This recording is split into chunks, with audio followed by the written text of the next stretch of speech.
नमस्कार. नेटवर्किंग हा शब्द आजकाल किती फॅशनेबल झालाय नाही का? पण या सगळ्या गर्दीत आणि गोंधळात आपल्या व्यवसायासाठी नक्की काय महत्त्वाचं आहे हे ओळखणं खूप अवघड झालंय. चला तर मग आजच्या या विश्लेषणात आपण याच कोड्यातून मार्ग काढूया आणि खरं परिणामकारक नेटवर्किंग काय असतं हे समजून घेऊया. चला सुरुवातीलाच सगळ्यात महत्त्वाचा प्रश्न विचारूया. एक क्षण थांबा आणि प्रामाणिकपणे विचार करा. आपण जे काही नेटवर्किंग करतोय त्यातून आपल्या व्यवसायाला खरोखर म्हणजे खरंच काही फायदा होतोय का? हाच प्रश्न या संपूर्ण विश्लेषणाचा पाया आहे. होतं काय की आपण नकळतपणे या सापळ्यात अडकतो.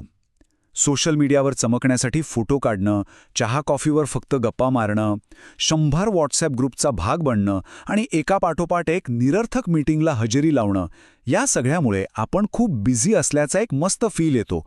पण खरी प्रगती होते का? विचार करा. तर मग या समस्येतून बाहेर पडण्यासाठी आपण आज ह्या 5 मुख्य मुद्द्यांवर बोलणार आहोत. आपण या सापळ्याच्या आकर्षणापासून सुरुवात करून शेवटी अहंकार आणि व्यवसायासाठीचं नेटवर्किंग यातला फरक समजून घेणार आहोत. तर आपला पहिला मुद्दा, नेटवर्किंगचं आकर्षण आणि त्यामागचं वास्तव. आपल्याला अनेकदा असं वाटतं की प्रत्येक इव्हेंट, प्रत्येक भेट ही एक मोठी संधी आहे. पण खरंच प्रत्येक चमकणारी गोष्ट सोनं असते का? आणि इथेच सगळ्यात मोठी गडबड होते. सगळेच जात आहेत, मग आपणही जाऊया, किंवा 4 लोकांची ओळख होईल या एका अंधुक आशेवर प्रत्येक कार्यक्रमात किंवा ग्रुपमध्ये सहभागी होणं हे व्यवसायासाठी खूप धोकादायक ठरू शकतं. म्हणजे बघा, हे झालं रिॲक्टिव्ह होणं, स्ट्रॅटेजिक नाही. ओके, मग या अति नेटवर्किंगची आपल्याला नक्की काय किंमत मोजावी लागते? कारण लक्षात घ्या, हा फक्त वेळेचा अपव्यय नाहीये, तर ते आपल्या व्यवसायाला सक्रियपणे मागे ओढत असतं. आणि याचे परिणाम बघा, ते खूपच गंभीर आहेत. आपल्या मूळ कामावरून लक्ष उडतं, आपली टीम आणि आपले ग्राहक जे सगळ्यात महत्त्वाचे आहेत ते दुर्लक्षित राहतात, सततच्या धावपळीने मानसिक ताण येतो आणि सगळ्यात धोकादायक गोष्ट म्हणजे आपण खूप काहीतरी करतोय असा एक भ्रम तयार होतो, पण प्रत्यक्षात व्यवसायाची वाढ मात्र शून्य असते. हे वाक्य बघा, अगदी हृदयाला भिडणार आहे. जर नेटवर्किंगमुळे तुमच्या कंपनीचा एकूण महसूल म्हणजे टॉप लाईन किंवा तुमचा निव्वळ नफा म्हणजेच बॉटम लाईन वाढत नसेल, तर त्याला बिझनेस नेटवर्किंग म्हणूच नका. तो फक्त एक सोशल टाइमपास आहे. मग यावर उपाय काय? तर उत्तर आहे स्मार्ट नेटवर्किंग. चला तर मग फक्त व्यस्त दिसण्याऐवजी खऱ्या अर्थाने परिणामकारक कसं व्हायचं ते पाहूया. कोणत्याही इव्हेंटला जाण्याआधी स्वतःला फक्त हे 3 सोपे प्रश्न विचारा. ही एक पॉवरफुल लिटमस टेस्ट आहे. 1. माझा संभाव्य ग्राहक इथे आहे का?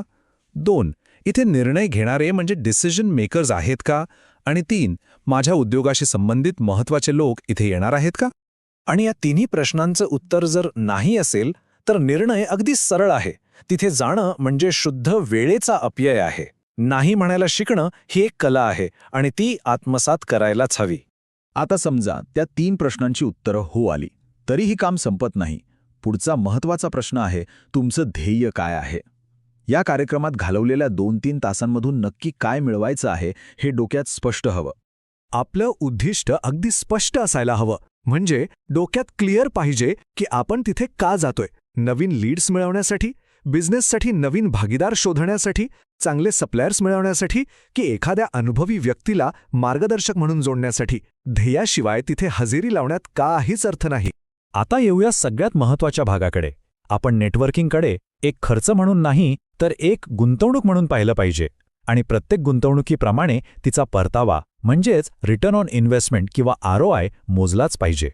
हे गणित खूप सोपं आहे. बघा, एका बाजूला तुमची गुंतवणूक लिहा, मेंबरशिपची फी, प्रवासाचा खर्च आणि हो, सगळ्यात मौल्यवान म्हणजे तुमचा वेळ. आणि दुसऱ्या बाजूला त्यातून काय मिळालं ते लिहा. किती नवीन लीड्स मिळाले, किती ऑर्डर्स मिळाल्या किंवा किती महत्त्वाचे रेफरल्स आले.